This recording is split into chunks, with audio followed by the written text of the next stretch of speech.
From John Phillips. Number 1. If Pinkie Pie was turned non-violently into a milkshake, would you drink her?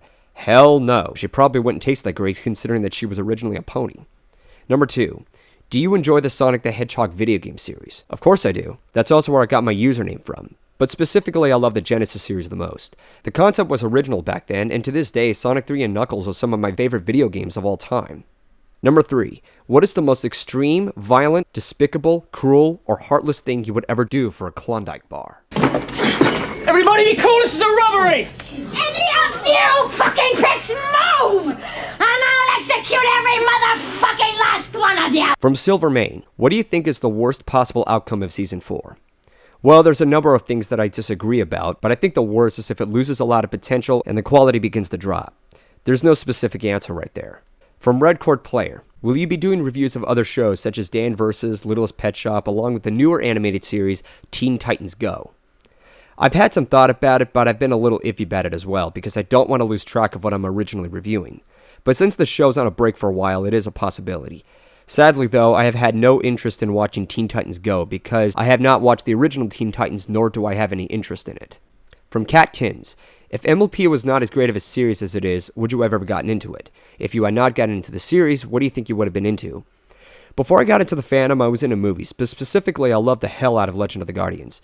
It has a grown underground fan base to this day, so chances are I would have been attached more to that fandom. But I don't, and I don't pay attention to it now. I would have also continued with movie reviews until the end of 2011, and I probably would have latched on to something else that would have sparked my interest.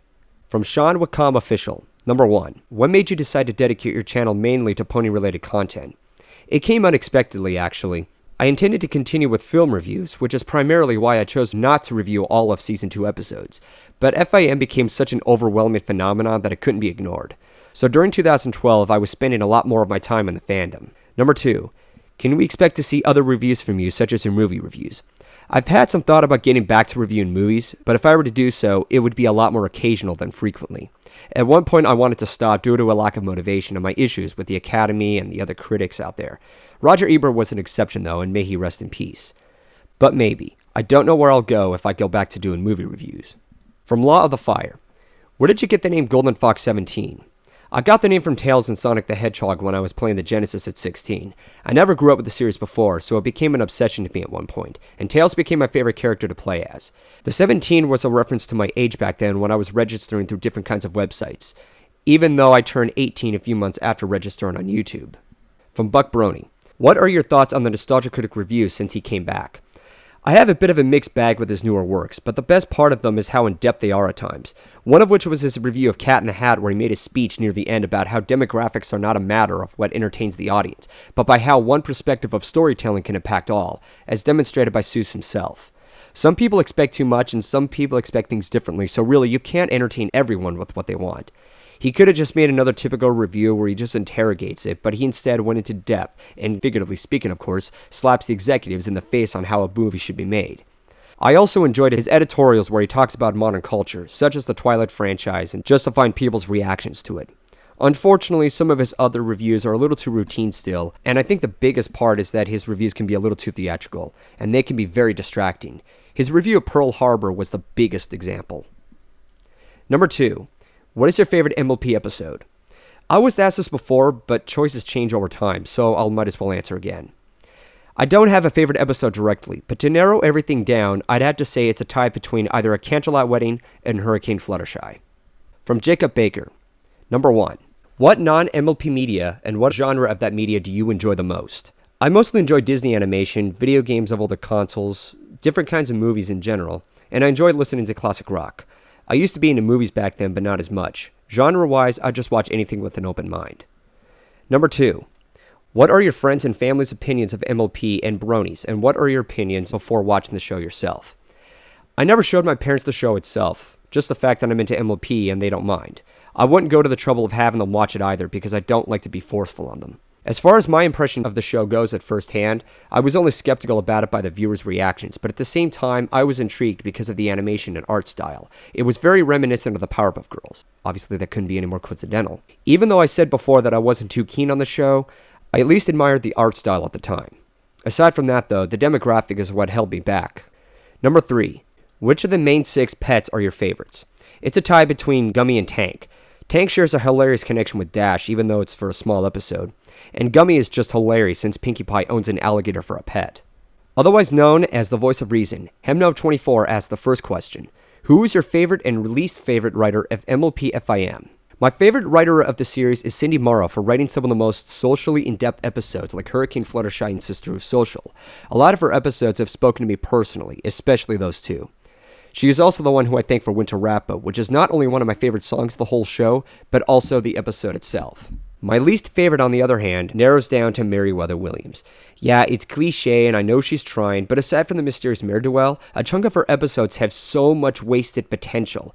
One of which was with Heartwarming Eve, where instead of a story about different pony races, I was expecting Celestia and Luna in their centered episode where they could tell the main six a story about their time period. That could have expanded the universe. Another example was with Dragon Quest, which could have explored on Spike's background more, but instead, the dragons he hung out with were bully stereotypes, and we didn't get a single answer behind the background of Spike alone.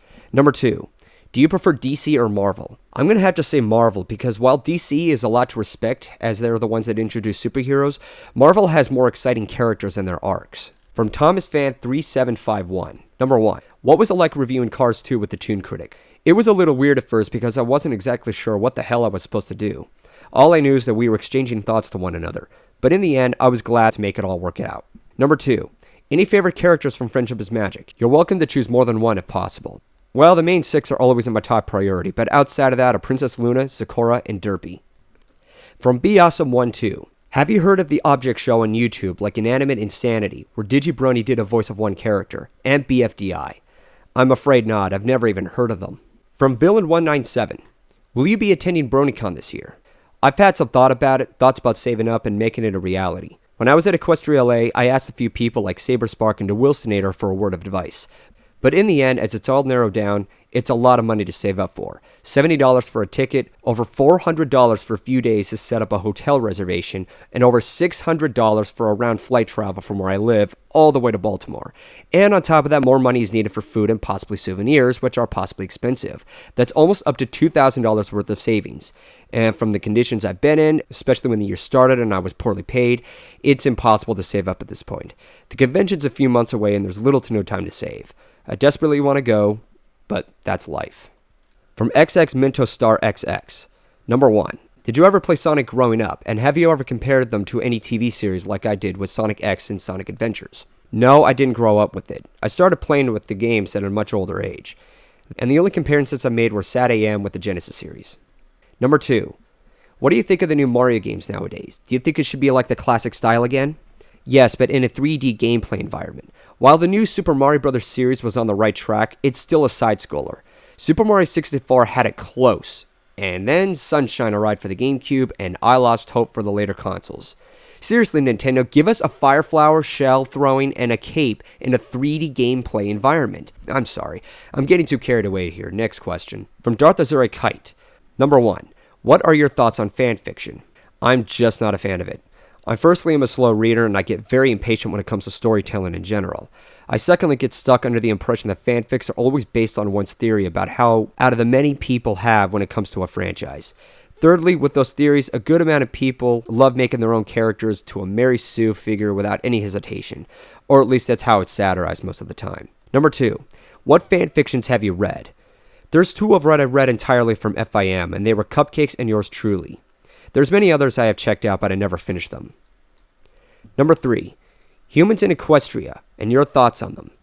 Utterly nay. I never liked the idea of clashing human civilization with Equestria.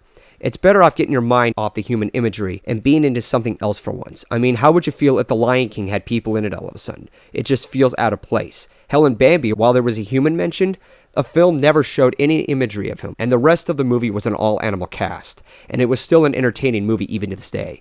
You don't need humans in Equestria, and I don't want humans to be in Equestria. It just ruins the fantasy perspective.